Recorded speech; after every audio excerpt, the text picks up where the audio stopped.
Okay, gang, I'm sorry for the abrupt end to the previous video. The file was corrupted, so I had to truncate it and move on to another one. But just showing you some of these landscapes and how you can read them.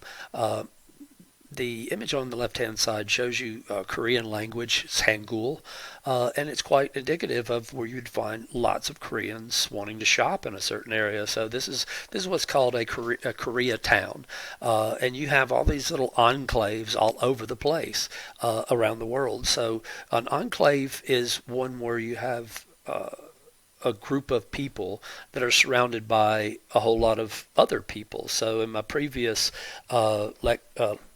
video showing you Nagorno-Karabakh in Azerbaijan, those were Armenians totally surrounded by their Azeri neighbors.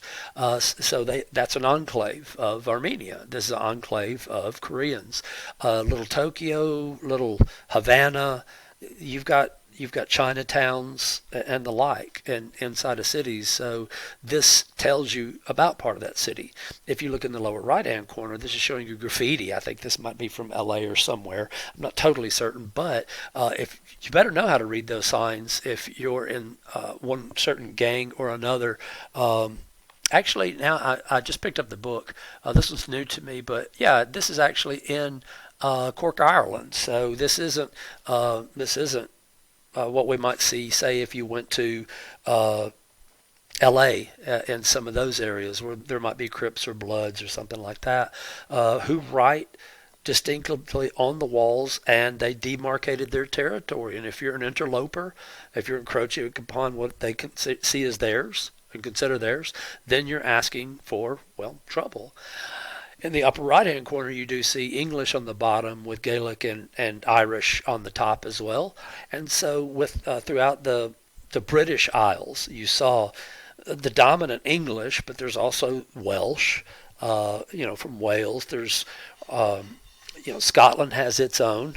You might know of some of the actors and their James Bond, Sean Connery. I like mimicking him, but this is demarcating those areas, and to share the language, or it's a marker, it's a flag as to who we are and what we're doing here. All right, so what I'm going to do is I'm going to move, sorry, I was saying I'm going to move this forward to the next slide, and I'm going to show you something, hopefully here, when we see that how unique these there we go. How unique these languages might be. So I want you to look at the name of this town. And Liam Dutton here is a meteorologist in England, and he says the name of the town, and he pulls it off. It made international headlines, so he pulls it off. So I'm going to pause it, show you this segment, and then and then come back to you. So hold on so let me play his segment. Now today we had a big contrast in temperature across the UK, just 12 degrees over coastal parts of eastern England with cloudy skies, but in the sunshine in northwest Wales at RAF Mona, just up the road from Llanfair to Pwllgwyngyll, Gorgedec Windrobwll, Llantysilio Gogogoch, the temperature got to 21 Celsius. All right, I'm terrible at video editing, but hopefully that edited and you got to hear him pronounce that ridiculously long word. I think the longest word in any language is one that's found in southern Patagonia on the Tierra del Fuego. I don't know how many letters it is. There might be one German word that's even longer. You can look those up because they're kind of fun to see. But I'm trying to wrap this up for you too. Again, sorry about all the edits, and I would like to show you more stuff like that, but it's just very difficult with pop-up ads and matching up the recording times and stuff. All right, so your textbook has another couple of toponym maps for you to see. This one on the bottom discussion here is for what is all the claims that were made in Antarctica. And certainly the U.S. Makes claims. It has research stations and whatnot down here, but no, pardon me, no country actually has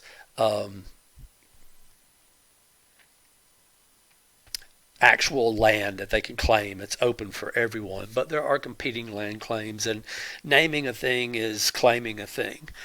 So understanding that too, the good thing about the top part of the paragraph shows you that we can track those names.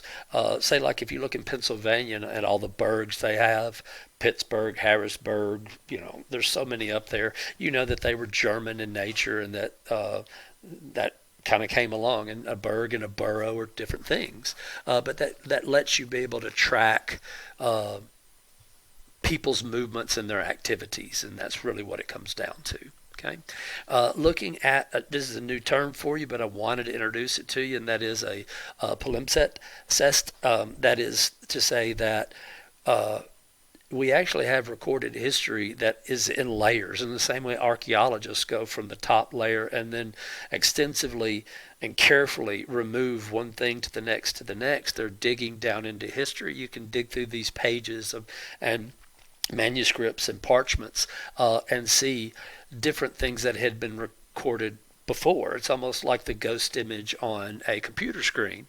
So these pieces of manuscript do give us and unlock pieces of the past. And as you see at the bottom here, Archimedes' most famous mathematical writings, and some of them thought were lost, but were a ghost in the image. And so to understand how we track back some of this stuff, you'd have to know some of our investigative methods. Okay, when we look at names and the claiming of places, India is a good thing to look at. India has like 18 official languages. There's so many different dialects within those languages. Hindi's the biggest. This one I mentioned earlier from my wife's side of the family is Gujarat state right here. That's where that language is spoken. But it's very different north to south too. If you look in the southern part of India, they have Dravidian-based languages, whereas the northern is Indo-European.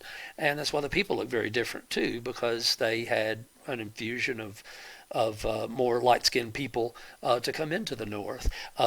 Much lighter-skinned people came in from England as well, from the United Kingdom, Great Britain, however you want to say it, and colonized this area and made some changes. And still, a lot of the Indian system includes British system of measurements and languages, words and things like that.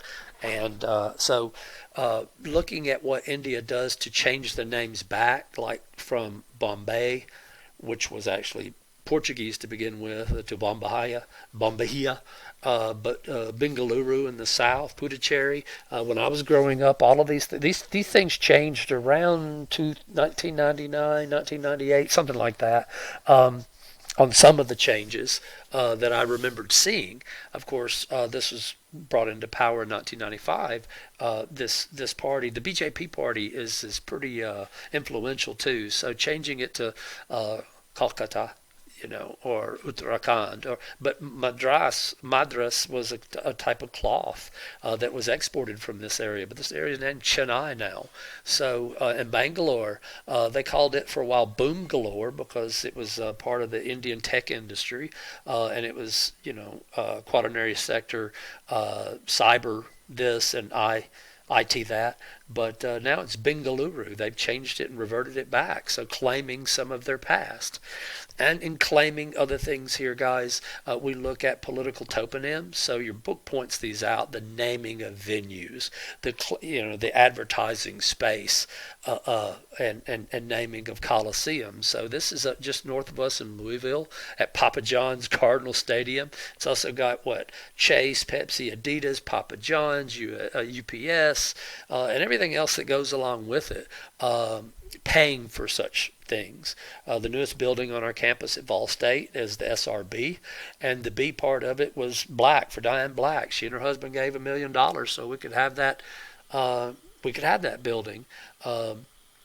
I think it was Rogensteinow or something or other. But these are people who get their name on the building because they gave the money, and that's what this is. So if you're a fan at all of football, and then stay closer to home, when we first built this thing for our Titans to play in, it was called Adelphia Coliseum, one of these .com tech companies that went belly up, as a lot of them did in the .con era.